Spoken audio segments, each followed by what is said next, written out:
Sukses meningkatkan bisnis melalui strategi mouth to mouth. Hai teman sukses, nggak kerasa ya sudah di September aja, sebentar lagi sudah mau akhir tahun. Bagaimana bisnis dan pekerjaan kamu? Semoga semuanya lancar dan dalam posisi yang baik ya.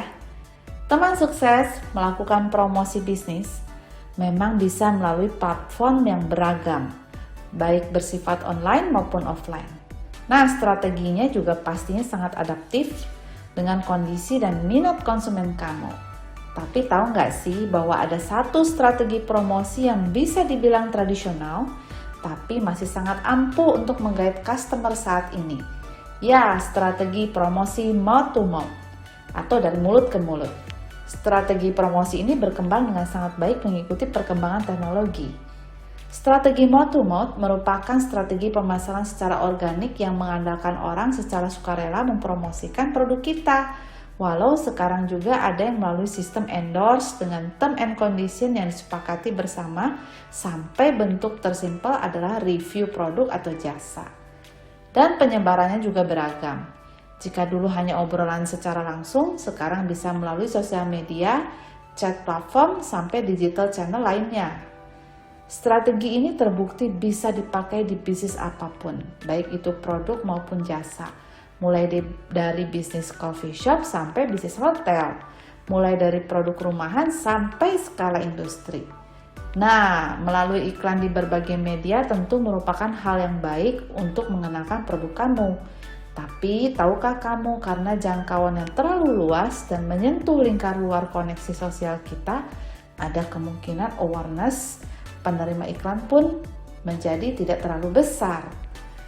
Hasil survei Nielsen menunjukkan bahwa 92% konsumen lebih mempercayai rekomendasi teman atau keluarga dibanding dengan hal lainnya, termasuk iklan dari pemilik bisnis.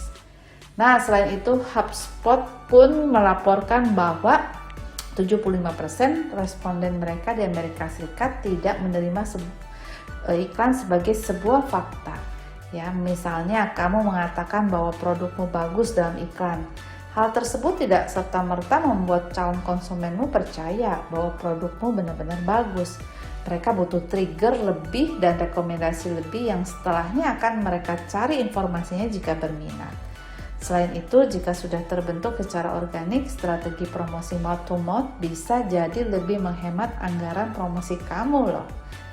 Oh ya, teman sukses perlu dicatat juga, kekuatan utama dari strategi bisnis ini adalah kekuatan dan kedekatan. Seorang yang merekomendasikan bisnis kamu dengan lingkar sosialnya. Maka dari itu, segmentasi dan riset juga dibutuhkan untuk menemukan orang yang tepat. Bagaimana kalau dibuat organik? Bisa kok, asal kamu melakukan hal-hal berikut ini. Yang pertama ya teman-teman, memberikan produk atau jasa yang berkualitas. Memberikan sebuah produk atau jasa dengan kualitas yang baik adalah strategi mouth to mouth bisnis yang harus kamu lakukan sebagai langkah awal yang terpenting. Jangan mengorbankan kualitas demi meladeni perang harga yang terjadi. Karena jika kamu mengorbankan kualitas, maka tidak ada yang mau merekomendasikan produk dari bisnis kamu. Karena walaupun lebih murah, namun konsumen akan mencari yang lebih mahal sedikit, namun menawarkan kualitas yang lebih baik. Tidak hanya itu, bisa saja konsumenmu menyarankan kerabatnya untuk tidak membeli di tokomu karena kualitasnya yang buruk. Yang kedua, berikan pelayanan yang ramah. Pelayanan yang ramah akan meninggalkan kesan yang positif dan baik untuk toko kamu. Selain itu, kamu juga bisa menempatkan brand bisnis atau produk atau jasamu di dalam pikirannya, ya, di dalam hidupnya. Tapi ini bukan alasan ya, karena pelayanan yang ramah akan membuat konsumen kamu itu mengingat produk tertentu yang ada di bisnismu, ya, sehingga retensi pembelian atau retensi itu mereka bisa repeat order gitu, selanjutnya bisa akan menjadi lebih besar. Tentunya ini akan membuat dia merekomendasikan produk dalam bisnis kamu ke lingkar sosialnya yang mungkin membutuhkan. Yang ketiga, berikan promosi melalui member atau referral. Cara yang satu ini bisa jadi berjalan dengan baik jika customer merasakan positif poin dari bisnis kamu. Nah, di sini peran member atau referral bukan untuk menjadikan mereka sales ya di bisnis kamu, namun lebih ke reward dari bisnis kamu untuk membuat loyalitas mereka gitu. Misalnya orang yang berhasil mengajak teman atau kerabatnya membeli produkmu dengan kode referralnya akan mendapatkan keuntungan, dan orang yang diajak dan mau membeli produkmu dengan kode referral teman yang mengajaknya juga akan mendapatkan keuntungan. Tentunya keuntungannya beragam, bisa kamu tentukan sesuai dengan kemampuanmu ya. Yang keempat, membuat kampanye yang menyentuh sisi emosional. Kampanye yang menyentuh sisi emosional adalah tips selanjutnya.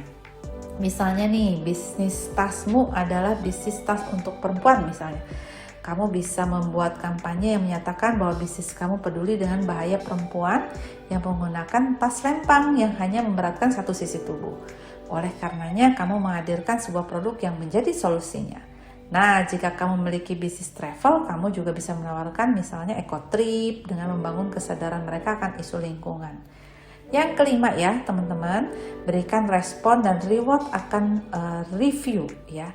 Nah, poin selanjutnya mungkin sangat relate banget sama keadaan saat ini, di mana mulai banyak orang berlomba-lomba untuk membuat review yang mereka sukai. Walau kadang pastinya review negatif bikin kita kesel ya, bete pastinya, tapi tetap hadapi dengan kepala dingin. Jangan membuat reputasi produk atau jasamu buruk karena hanya respon yang tidak tepat. Tetaplah merespon dengan menanyakan dan menawarkan solusi. Dengan demikian kamu bisa menampilkan brand face yang ramah dan customer oriented. Oh ya, jangan lupa juga memberikan apresiasi untuk memberi review yang positif ya. Kata terima kasih untuk kunjungan kembali itu sudah cukup kok membangun kedekatan. Nah teman sukses, demikian bahasan singkat tentang strategi pemasaran mouth to mouth dan tips untuk menggunakannya. Jangan lupa ya, perhatikan setiap detail tipsnya dan lakukan dengan maksimal. Jika kamu dapat memanfaatkan strategi ini dengan baik, maka keuntungan positif bisa kamu tuai nantinya. Lalu jika bisnismu sudah semakin membesar, jangan lupa untuk merekrut pegawai profesional yang bisa menjalankan strategi pemasaran ini. Atau bisa juga kamu menambah kapasitas skill komunikasi dan promosi kamu dengan investasi di pelatihan-pelatihan dengan trainer yang terpercaya. Semangat ya semuanya, teman sukses kamu, Yovita Hamdani.